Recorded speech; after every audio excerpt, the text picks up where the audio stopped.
जोंनि खामानि मावनाया दिनैसिमाव 80%आ जोबनानै थांबाय। जों बेखौ मिजिं खालामनो हायो गाबोननि गेजेराव जोङो माने बेनि जेनाखि समायनाथि जेसेबांनाखि खामानि मावनांगौ बेखौ जोङो फोजोबनो हागोन होननानै जों मिजिं खालामो। आरो थिग बेबायदिनो फैगौ जेनाखि 13 तारिख फेब्रुवारि 2022 मायथाइ ओइदिनखालि 10:30 गेजेरावहाय जोंहा आसामनि गिबि मन्थ्रि मानगोनां डक्टर हिमन्त बिश्व शर्मा बिथाङा जोंनावहाय बाहागो लाफैगोन मोनसे मेलनि गेजेराव। आरो लोगोसे बिथाङा जोंनि जेनाखि खेराइसालिनि बाथौ थानसालि बेयावबो बिथाङा बेवहाय माने खुलुमगोन। बिनि लोगो लोगोनो बिथाङा जेनाखि गेवलां मेल बे गेवलां मेलाव बाहागो लागोन आरो जोंहा 11 अक्ट'निफ्राय 14 अक्ट'सिम जेनाखि जानो गोनां हाबाफारि बेवहाय जोंहा गिबि सानावहाय बेखेवनाय हाबाफारि गोबां दङ। बेजों लोगोसे गसाइगाव जिल्लानि थान्दै जख'न्थाय दङ।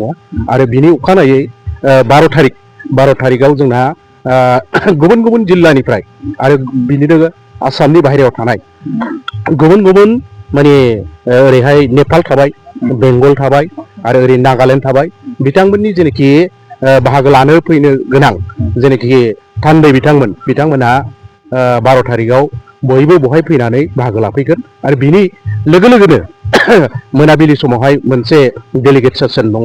बे सेसनाव बिथांमोना बाहागो लागोन आरो जोंहा 13 तारिखआवहायथ' मानगोनां गिबि मन्थ्रि डक्टर हिमन्त बिश्व शर्मानि हाबाफारि थाबाय। आरो बिनि अखानायै जोंहा 14 अक्ट' खालि माखासे हाबाफारि थाबावो।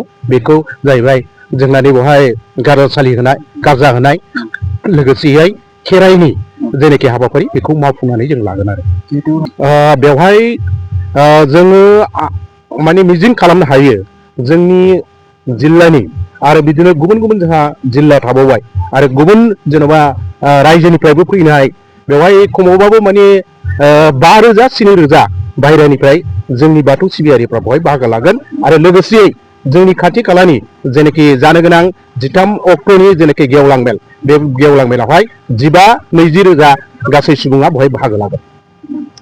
बेजों लोगोसे आङो बेखौनो खावलायनो लुबैयो जे साफ्रोमबो बाथौ सिबियारि बिथांमोना जाहाथे जोंनि जेनाखि थिखानाय 11, 12, 13 आरो 14 फेब्रुवारियाव जानो गोनां जेनाखि हाबाफारिफोर बे हाबाफारिखौ जाहाथे गोसो मोदोम होनानै बिथांमोना बाहागो लाफैयो जों बेखौ गोसो गुवारै खावलायहरो।